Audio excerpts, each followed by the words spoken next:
Good morning. Welcome to As the Key Turns. This is a specially made video just for Zep. And Zep asks a question.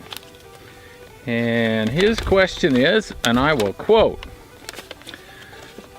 "Did you ever suffer from PTSD or corrections burnout in your 23 years of corrections? Who drove to more stress, inmates or command executive staff?" Well, that's pretty easy to answer some of that. The biggest pains in the butts were not the inmates. I didn't mind them half as much as I did the command staff, as he puts it. Inmates are inmates. They do what they do. You expect them to do things like that, but the people who are in charge, who care nothing about the line staff and only about their own promotions, are extremely frustrating. Have I suffered from PTSD?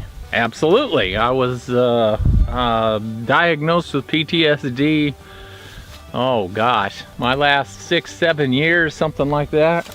No, I remember it was during the transition that we had. We had a transition from Supermax to medium prison, and the way that came about was one of my female co-workers said something about, "Oh, you have PTSD." And I said, "Absolutely not." She said, yes you do." And so to prove her wrong, I decided, I looked up on the internet some site that had these like 12 things you do if you have PTSD. And I did 11 of the 12, and it said if you had 3 or more, you probably had PTSD. So I was like, wow, so what do I do about that? And then I just kind of put it off for quite some time, and then a fellow in the grocery store ran up behind me, and he startled me because he was probably running around looking for his wife in the grocery store or something. And I grabbed a can of soup or something off the shelf, and I turned and I was about to bash him in the face with it.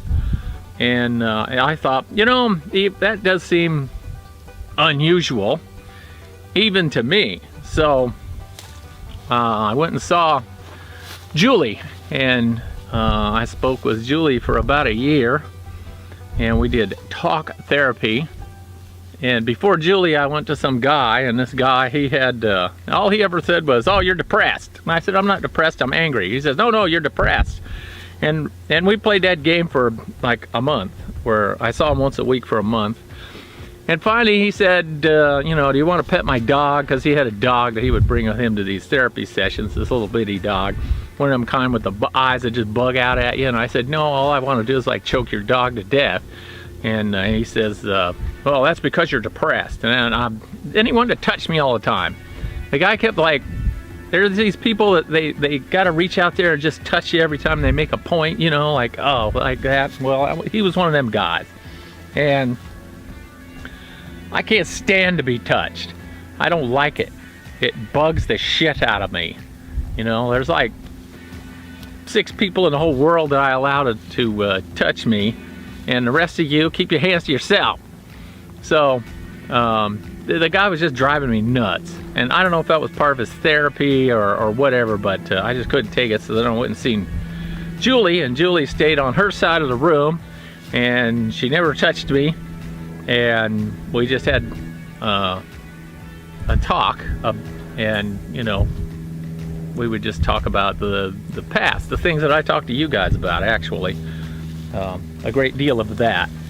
And it was her how do you want to say it, her opinion that I felt that I could do a lot more than I could. Like, I have issues about like some lady that bled to death internally, and I thought that I should have been able to extend her life by knowing that this was her injury, and I didn't, and I felt bad about that for years and years and years, and things like that over time. So I guess what I'm trying to say is PTSD, I cannot blame it entirely upon the Bureau of Prisons.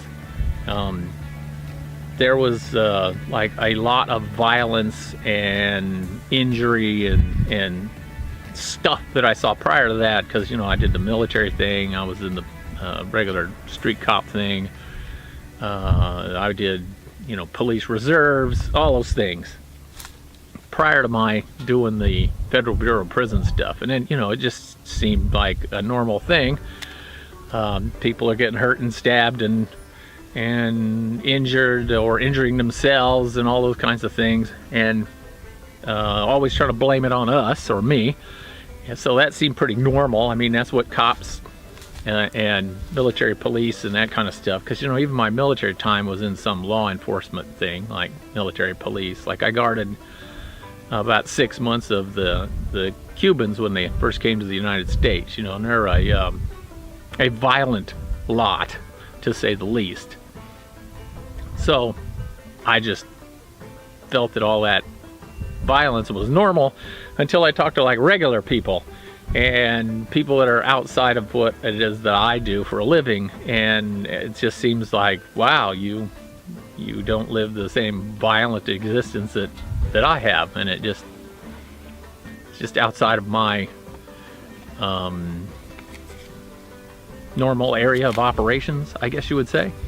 So yes, I had PTSD, still have PTSD. Apparently once you get it, it's there for life, but I'm much better than I was. I mean, I used to be just, in big crowds or whatever, I had to be on the edge and watch everybody, and I don't act that way anymore. I can go into a restaurant and actually have some people in the restaurant behind me. And there was a time where I could never do that. I could never have another human being behind me that I wasn't like looking over my shoulder watching him all the time. So yes, had a bunch of that stuff. Corrections burnout. Well, if I'm interpreting the question correctly, burnout. Yes, I had burnout there. About the time I went to go see old Julie, I was just like, man, I can't take this crap anymore. And it wasn't what I'm saying. It wasn't the prisoners. It was the damn people that were in charge of the place. They want to play things from both ends of the stick. Yes, you can, but no, you can't. That kind of thing. So, a perfect example is, we want you to make sure that the inmate during a count at 3 o'clock in the morning is a living, breathing human being. Well, how can I do that if I don't see him actually move? And how can he not move at 3 o'clock in the morning unless I yell at him and make him move? So, okay, you want me to walk around and wake up everybody at 3 o'clock in the morning to make sure that they're alive. But if I do that, they're basically going to riot, throw things, and get really pissed off. And I can't blame them. I don't want to get woke up at 3 o'clock in the morning. So then you'll want to punish me because I'm getting the inmates all riled up. So what the hell way do you want it? Do you want me to make sure that the inmates are really alive and not just a body laying there in the bed? Or do you want to make me piss them all off by throwing things at them or yelling and waking them up to make sure that they're alive?